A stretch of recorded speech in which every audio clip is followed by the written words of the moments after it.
The hype for GTA 6 is absolutely astronomical, but one of the things that a lot of people are not necessarily talking about is the hope that the gaming industry has. You see, a lot of people in the industry are really hoping that GTA 6 will release with a $100 price tag, giving the excuse to lesser quality developers and people who haven't put in as much work or good faith in the industry to be able to milk the players dry simply based off of the success of a company that they don't even work for. This is absolutely insane, and the way that 2025 is going to go is kind of wild. You see, I saw so many companies in 2024 that released games that were definitely on a budget, and they crushed it. Many of them were under budget or on smaller budgets and made their money back 10 and probably even 100-fold in some cases. But yet, in 2025, the big developers are still wanting to increase the price on the customer and not offer anything more. And this is all expressed over on VGC in this article here. So a video game analyst has claimed there is hope in the industry that GTA 6 could cost up to $100 so that other companies could raise their default prices as well, amid global inflation and swelling AAA development cost. Okay, so Matthew Ball of Epilion has released his State of the Video Gaming in 2025 report, which muses on how the video game industry could change in the forthcoming year. You guys can go and check out that link. Just hit up VGC, which is Video Games Chronicles, and check out this story. Okay, one large focus of the report is that Grand Theft Auto 6, which will doubtlessly be the biggest video game release of the year, should it make its planned 2025 release date. So yeah, obviously we're not even sure if it's coming out yet, but if it does, it's gonna be the video game of a decade, probably. Okay, according to the report, there is hope within the video game industry that publisher Take-Two will use the unprecedented excitement around GTA 6 in order to bump up the default price of the game to $100. Okay, it's believed that if Take-Two took this step with GTA 6, a game that will sell incredibly well regardless of the price tag, then others could follow suit and potentially aid in recovering spiraling development costs. Okay, GTA 6 publisher Take-Two was one of the first to raise the price of the games from $60 to $70 in 2020, using the transition to the next generation of consoles as an excuse. Yeah, and like nothing released on them and they still jacked up the prices. Nothing. I'm sorry, the PS5 and Xbox Series console generation has just sucked. Okay, well, it's likely that GTA 6 will be releasing with a $100 version as part of a lineup of various special editions. It's currently expected that the standard case game will be $70. Gaming budgets have exploded in recent years as expectations have grown for how much content is included in a game. However, in response to this, video game prices have stayed largely stagnant outside of the recent $10 bump.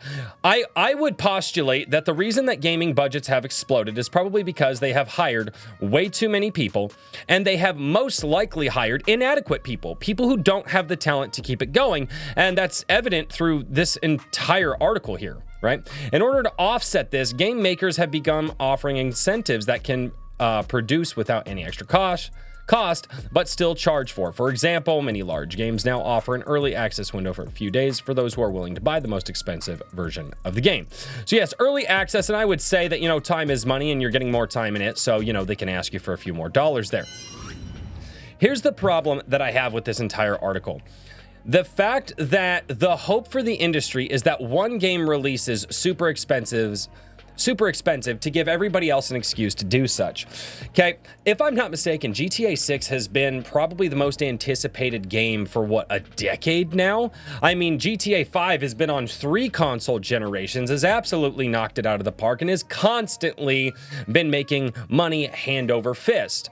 Rockstar, in the meantime, between GTA 5 and 6, also releases Red Dead Redemption 2, which I've heard many people say is possibly the best game that's ever been released. It is basically cinema in video game form, and most people say if it's not the best game, it's in the top 5 for sure.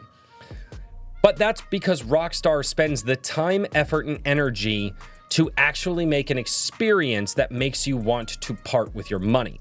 The issue that I have here with the industry saying, oh, if Rockstar or a Take-Two releases a game that's $100, that means the rest of us can do it. I would argue, no, it doesn't. If your game doesn't meet the quality standards that require a person to want to spend $100, you shouldn't be selling a $100 game.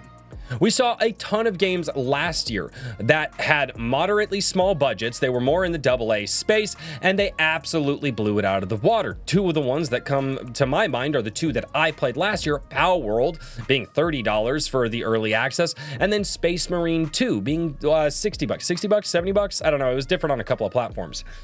Both of those games were radically low price points, and they sold incredibly well because they delivered an experience to the player. You see, I think that the gaming industry is missing the point here. All right, you have overhired, and that is evident by the amount of layoffs that happened last year and evident by the upcoming layoffs that Microsoft has announced across all of their various different workforces, right? Gaming, security, the whole nine. And these are going to be layoffs that are outside of just their normal performance layoffs. So not only are they going to quit some of the bad people, they're going to quit some of the people that, I don't know, we just need to cut it. You know, you're not cutting it. The argument that GTA 6 releasing for $100 and the industry is like, oh, we could raise prices then, should show you the lack of respect that most of these game developers have. It should show you the lack of respect that this Matthew Ball has for you, and maybe he's just reporting on what he's seeing, I don't know, but the fact that this is the sentiment, oh, as long as this game releases for $100 that's probably the most anticipated game of the last decade. That's definitely going to make its money regardless of what price point it does. It's going to probably deliver an experience to people that they have been waiting for the last decade. That means that my game that literally doesn't do anything new, it doesn't innovate, it doesn't have a good quality story, the graphics are mid-tier, it's going to be broken on release and all this other stuff. That means my game that has all of those problems that nobody even knows about can also cost $100. That's not how this works.